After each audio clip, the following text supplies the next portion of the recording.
Good morning, all of you. Welcome to our Max Ma'am TNBSC channel. கண்ணு இன்னைக்கு நம்ம TNBSC class start பண்ணுறோம்.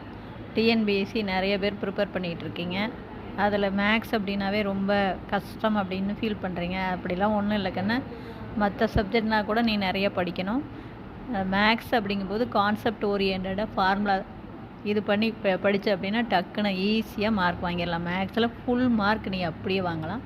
கண்ணு இன்றைக்கி நம்ம பார்க்க போகிறது டிஎன்பிஎஸ்சியில் ஃப்ராக்ஷன் பார்க்க போகிறோம். கண்ணு ஃப்ராக்ஷன் அப்படின்னாவே உனக்கு நல்லா தெரியும்.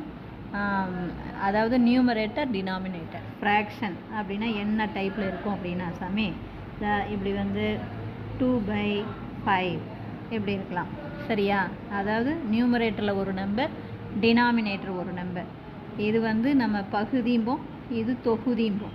இது நீ ஈஸியாக ஞாபகம் வச்சுக்கலாம். எப்படி அப்படின்னா பகுதி பாதம் அப்படிங்கிறது கீழே இருக்கும், தொப்பி அப்படிங்கிறது மேலே இருக்கும். அப்போ இதுக்கு பேர் தொகுதி, இதுக்கு பேர் பகுதி. அதுதான் இங்கிலீஷில் நியூமரேட்டர் டினாமினேட்டர்.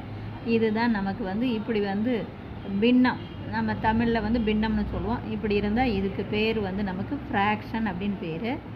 தங்கம் ஃப்ராக்ஷன் அப்படின்ல நமக்கு 3 வகையான ஃப்ராக்ஷன் இருக்குது. 3 வகையான ஃப்ராக்ஷனில் ஃபஸ்ட்டு ப்ராப்பர் ஃப்ராக்ஷன். கண்ணு ப்ராப்பர் அப்படின்னா நீங்கள் ரொம்ப ஈஸியாக சொல்லிக்கலாம். ப்ராப்பர் ஃப்ராக்ஷன் அப்படின்னா சாமி நியூமரேட்டர், அதாவது தொகுதி சின்னதாக இருக்கும். தொகுதி இப்போ வந்து 1/, கீழே வந்து பகுதி பெருசாக இருக்கும். நியூமரேட்டர் வந்து சின்னதாக இருக்கும், டினாமினேட்டர் பெருசாக இருக்கும். நல்லா பார்த்துக்கோ. அதாவது நம்மளால் டிவைட் பண்ண முடியாது அப்படிங்கிறது. இதுதான் ப்ராப்பர் ஃப்ராக்ஷன். இதுக்கு பேர் ப்ராப்பர் ஃப்ராக்ஷன். புரியுதா?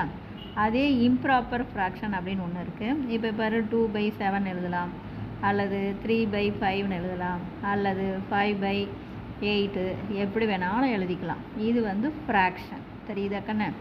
அடுத்தது இந்த ஃப்ராக்ஷனை நல்லா பார்த்துக்கோ. இது வந்து இது ப்ராப்பர் ஃப்ராக்ஷன். இதை டெசிமல் எழுதலாம். எப்படி அப்படின்னா பாரு, இது 1/7.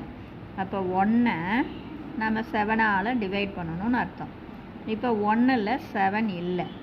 அப்போ நம்ம பாயிண்ட் வச்சு, பாயிண்ட்டுக்கு முன்னாடி 0 போட்டுக்கலாம், ஒரு 0 சேர்த்திக்கணும். அப்போ 10ல் பாயிண்ட் வச்சு ஒரு 0 சேர்த்திக்கணும். 10ல் 1, அப்போ 1 7 is 7. அப்போ 10ல் 7 கழிச்சிட்டோம்னா 3 வந்துருங்கண்ணே. மறுபடியும் நம்ம பாயிண்ட் வச்சுட்டோன்னா எத்தனை 0 வேணாலும் சேர்த்திக்கலாம். மறுபடியும் இன்னொரு 0 சேர்த்துக்கலாம். அப்போ therefore 30.